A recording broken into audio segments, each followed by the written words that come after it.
This summer, Manchester United and England star Marcus Rashford played a pivotal part in forcing the government to make one of its biggest U-turns. Well, the 22-year-old successfully convinced Boris Johnson to provide £15 a week meal vouchers to children from struggling households during the summer holidays, and he's now joined a task force with major food brands to help tackle child poverty. I'm glad to say Marcus Rashford joins us now live from Manchester. Good morning to you, Marcus. Good to see you, Marcus. Good morning, how are you? Your first question is this: who is top of the Premier League right now? I don't worry about that yet. No, because you haven't played yet. I don't know if you've seen it, but I'll just show the viewers, just in case they haven't seen it. It's Arsenal. It's Arsenal. Yeah, anyway, we got that out of the way. That won't last. To be fair to United, you haven't played yet, so my gloating can't really bring in. You're going to be playing on Saturday, aren't you, Marcus?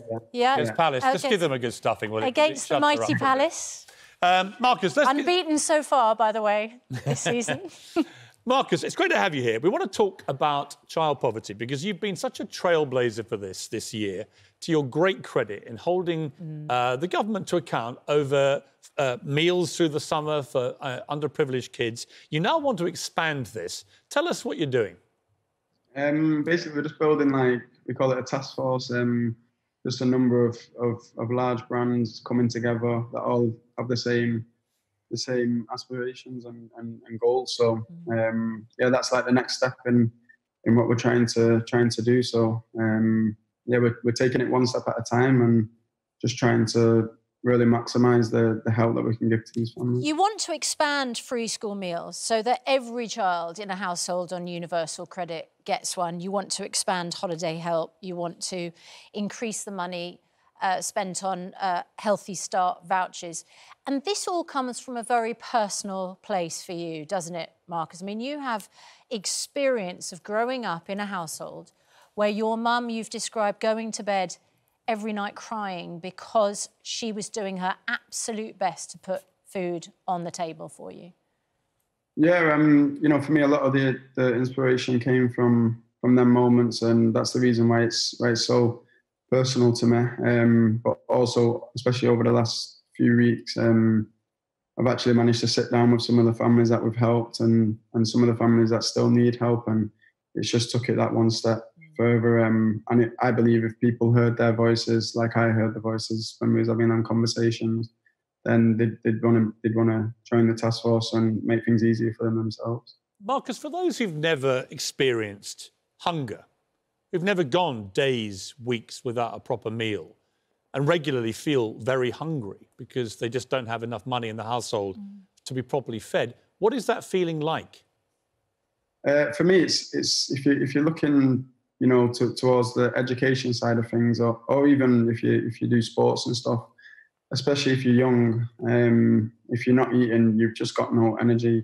You don't feel comfortable going to school, and most of the time, the ones that aren't eating, they just sleep all day at school because, you know, they're physically drained. And that's not to mention if they like to do things in sports and stuff like that. So there's a lot of things that can affect. And it's always the beginning of something else. So it can be the beginning of homelessness or, you know, the beginning of crime. And it just starts so many different pathways that you don't want children to go. You've mentioned there that you've obviously helped so many people. I mean, what you did during this pandemic and at the start of the summer to turn that around and make the government provide meals for those who need them was so significant.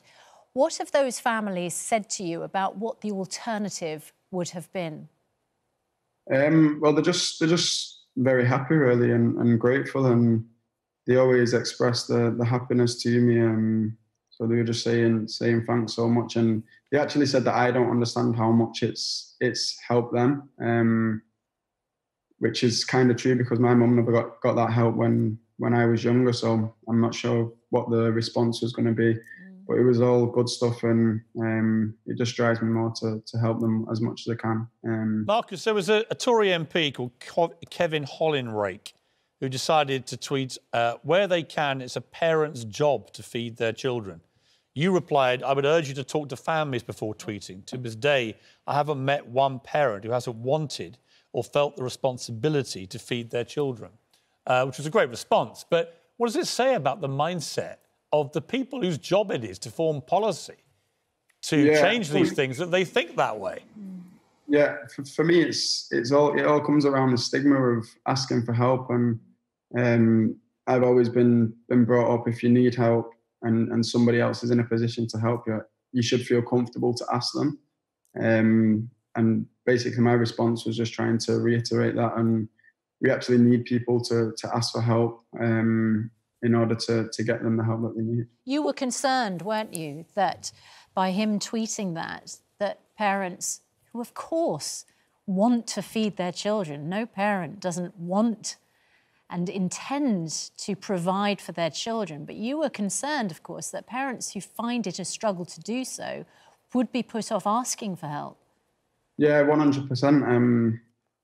Yeah, it just puts them in a spot where they don't want to be, really. You've got someone telling them that they should be able to feed their own kids, and then you've got another person or a group of people like what I'm involved in now that are trying to help people. And if they don't come forward, you know, it makes it 10 times more difficult to help them, because you have to find them. So, yeah, I really wanted to just kill the stigma of asking for help, because I think it's a positive thing, you know, to ask for help to get yourself out of a situation. So, yeah, I want the stigma to die. Marcus, you've been, as I said, incredibly admirable this year in the work that you've been doing here. And you've done it in such a calm and focused way. You haven't created any political divide about it, which I think is to your great credit. Footballers get a bad rap. You know, Matt Hancock stuck it to you collectively at the start of the pandemic, saying you should all do your bit, you're all being paid too much. We've seen some of your own colleagues, England and Man United stars, getting into trouble recently. I'm not going to go into those things. But how tough is it to be a top footballer in the modern environment where everywhere you go is scrutinised and watched and recorded and so on? And how rewarding has it been for you that you've been able to really use your profile for such tremendous good? I think it's tough at the start, because obviously it's a change. You're not used to being known, and everything that you do is being watched or recorded or whatever it can be. I think at the beginning of your career that can be difficult, and it takes a bit of getting used to. But you know, you definitely learn from it, and you know, you learn the do's and don'ts. And yeah, it makes you a better person, really, a better professional. You're more focused. So yeah, I don't have any problems with it. You know, I understand that it's just the life of a footballer in this generation, and you know, at the end of the day, we just get on with it and just be the best you can be. When you walk around now, Marcus, given the impact you had, given the fact you got government law changed so quickly and so dramatically, what reaction do you get from people, particularly people that have been now the beneficiaries of what you've done? Yeah, I think they're just very grateful, really. Like I mentioned before about the families, they just come up to you and they say, you know, thank you. They don't know what they would have done if that U-turn didn't happen. So it's always positive things. But more often than not, it's just a conversation now, and you know, I prefer that than if they just want to put a camera in your face. But yeah, they just want to have a little conversation.